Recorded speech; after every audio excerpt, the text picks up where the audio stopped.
ہم نے new York میں ایک جگہ مسجد بنانی تھی، تو ہمارے ساتھی تھے، وہ مجھے کہنے لگے کہ حضرت آپ واشنگٹن سے یہاں آ جائیں تو مسلمانوں کے لیے ایک مرکز بن جائے گا، پورے علاقے میں مسجد نہیں ہے۔ ہم نے کہا بہت اچھا۔ چنانچہ میں واشنگٹن سے اپنے بچوں کو لے کے نیو یارک آ گیا۔ اب جس جگہ پر آئے وہاں ارد گرد مسلمان بھی کافی تھے، مگر کافروں کا علاقہ تھا، یہودی بہت رہتے تھے۔ وہاں پہ مسجد کا بنانا ایک بڑا چیلنج تھا۔ پلاٹ خریدیں، پھر پلاٹ کی اپروول نہیں ملتی، پھر کنسٹرکشن ہو جائے تو 100 اور پابندیاں۔ تو میں نے اس دوست کو مشورہ دیا، ہم پلاٹ خرید کے مسجد بنائیں گے نا تو پگڑی داڑھی والوں کو اپروول کسی نے نہیں دینی، وہ کہیں گے یہ فنڈامنٹلسٹ کہاں سے آ گئے۔ اس لیے بہتر یہ ہے کہ ہم کوئی بنی بنائی جگہ خریدیں اور وہاں پر بس عبادت شروع کر دیں۔ اس نے کہا جی بنی بنائی جگہ کا کیا مطلب؟ میں نے کہا کوئی ایسی عمارت ڈھونڈیں جو بنی ہی عبادت کے لیے ہو، ہمیں اس کا یوز پرمٹ تبدیل کروانے کی ضرورت پیش نہ آئے، ہم بھی عبادت شروع کر دیں گے۔ چنانچہ ایک سینیگاگ تھا، یہودیوں کی جو مسجد ہوتی ہے اس کا نام سینیگاگ ہوتا ہے، وہ بنا ہوا تھا اور وہ بکنے کے لیے تیار تھا۔ یہودی اپنے لیے اور جگہ پہ بڑی عبادت خانہ بنانا چاہتے تھے اور اس کو بیچنا چاہتے تھے۔ اب ان کے سینیگاگ کو کون خریدے؟ کوئی خریدار نہیں تھا۔ خیر ہم نے پتہ کیا تو پتہ چلا کہ وہ $9 لاکھ کا وہ ہمیں بیچ دیں گے۔ تو میں نے ساتھی کو کہا کہ بھائی ہمیں یہ چیز ایسی نظر آتی ہے کہ ہم کوشش کریں تو اس کو خرید پائیں گے، بہت زیادہ قیمت بھی نہیں ہے، ڈویبل ہے، اس کے لیے کوشش کرو۔ اس نے کہا حضرت اس $9 لاکھ کا کیا کریں گے؟ میں نے کہا اللہ سے مانگے۔ کہنے لگا ظاہر میں بھی تو کچھ کرنا پڑے گا۔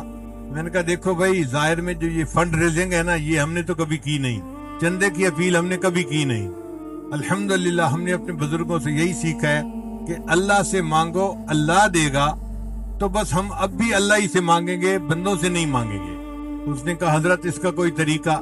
میں نے کہا اس کا طریقہ یہ ہے کہ سب سے پہلے تو آپ کاروباری بندے ہیں، جتنے پیسے آپ دیں گے آپ لگائیں، اور میں آپ کو گارنٹی دیتا ہوں کہ آپ کو 10 گنا اللہ واپس لوٹائیں گے۔ وہ تو حیران ہی ہو گیا، کہتے اچھا 10 گنا مجھے دنیا میں مل جائے گا؟ میں نے کہا ہاں، آخرت میں تو بہت کچھ ملے گا، دنیا میں بھی 10 گنا آپ کو واپس مل جائیں گے۔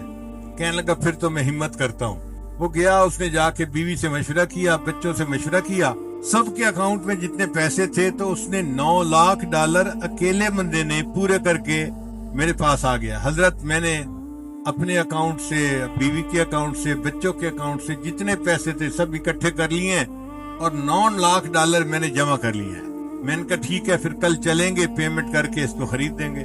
اگلے دن ہم گئے اور ہم نے جا کے اس کی ڈیل مکمل کر لی اور ہمیں چابی مل گئی، اور ہم نے آ کے اس کی صفائی کی جگہ کی اور اذان دے کے نمازیں شروع کر دی۔ وہاں کے مسلمان بڑے حیران کہ جی مسجد کھل گئی تو کیسے کھلی؟ چندہ تو کسی نے کیا نہیں۔ اب اس کے بعد جو آتا کہ جی چندہ تو کیا نہیں، مسجد کیسے کھلی؟ وہ کہتا تھا حضرت صاحب سے پوچھو۔ تو سارے لوگ میرے پاس، حضرت جی یہ مسجد کیسے کھل گئی؟ میں کہتا بتاؤ بھائی یہ گھر کس کا ہے؟ کہتے اللہ کا ہے۔ میں نے کہا پھر جس کا گھر ہے اسی نے خریدی ہے نا، اسے پوچھو۔ پھر گھر اللہ کا ہے تو اللہ ہی نے خریدی نا، گھر تو اپنا انسان خریدتا ہے نا، تو اللہ نے خریدی ہے تو اللہ نے کوئی بندوبست کیا ہوگا، اللہ سے پوچھو اللہ آپ نے کیسے اس کو جو ہے نا وہ خریدوا دیا۔ چپ ہو جاتے لوگ۔ ہم نے بالکل کسی کو نہیں بتایا کہ کس نے خریدی، کیسے خریدی، بس نماز شروع کر دی، جمعہ شروع کر دیا۔ اب وہ بندہ جس نے $9 لاکھ خرچ کیے تھے نا میرے پاس آیا، مجھے کہتا ہے حضرت میں نے تو پوری زندگی میں جو کمایا تھا آپ کے اعتماد پر میں نے سب کچھ لگا دیا، اب میرا کیا بنے گا؟ میں نے کہا آپ کو 10 گنا ملے گا، آپ نے تو نفع کا سودا کیا۔ حضرت آپ گارنٹی دیتے ہیں؟ میں نے کہا بھئی تحریر لکھو، میں ہاتھ اور پاؤں دونوں کے انگوٹھے لگا دوں گا۔ تو وہ مسکرا پڑا کہ اچھا آپ کو اتنا یقین ہے کہ مجھے ملے گا؟ میں نے کہا ہاں ملے گا۔ پھر اس کو میں نے مشورہ دیا کہ دیکھیں آپ کے 2 مکان ہیں، ایک میں آپ رہتے ہیں اور دوسرا آپ نے کرائے پہ دیا ہوا ہے۔ کہنے لگا ہاں۔ میں نے کہا وہ جو کرائے پہ دیا ہوا ہے نا اس کو آپ بیچ دیں، اور جو $5-6 لاکھ آپ کو ملے گا اس سے آپ کوئی اور مکان خریدیں اور پراپرٹی کا کام شروع کر دیں۔ اللہ کی شان دیکھیں جی کہ اس بندے نے پراپرٹی کا کام شروع کر دیا۔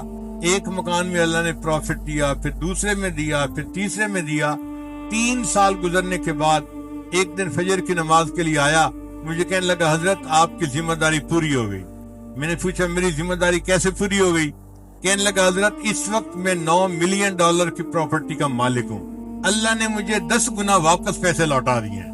میں نے کہا الحمدللہ، میں نے صرف آپ سے نہیں اپنی زندگی میں درجنوں بندوں کو یہ بات سمجھائی اور انہوں نے اللہ سے سودا کیا اور اللہ نے ان کو 10 گنا کم از کم واپس دیا۔ اس سے زیادہ بھی مل سکتا ہے، لیکن چونکہ ہمارا یقین کمزور ہے ہم صرف 10 گنا تک ہی رہتے ہیں۔ اگر کوئی زیادہ یقین والا ہو تو وہ تو 70 گنا بھی لے سکتا ہے، 100 گنا بھی لے سکتا ہے واپس۔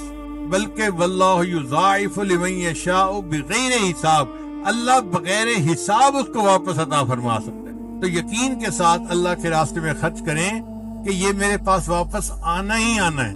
اتنا بڑا مجمع سامنے ہے، آپ حضرات اپنے دلوں میں جھانک کے بتائیں، کبھی آپ نے کوئی بندہ دیکھا جو مدارس اور مساجد پہ خرچ کرنے والا ہو اور بینکرپٹ ہو گیا ہو، اس کا کاروبار ٹھپ ہو گیا ہو، مسجدوں پہ خرچ کرنے کی وجہ سے یا مدرسوں پہ خرچ کرنے کی وجہ سے؟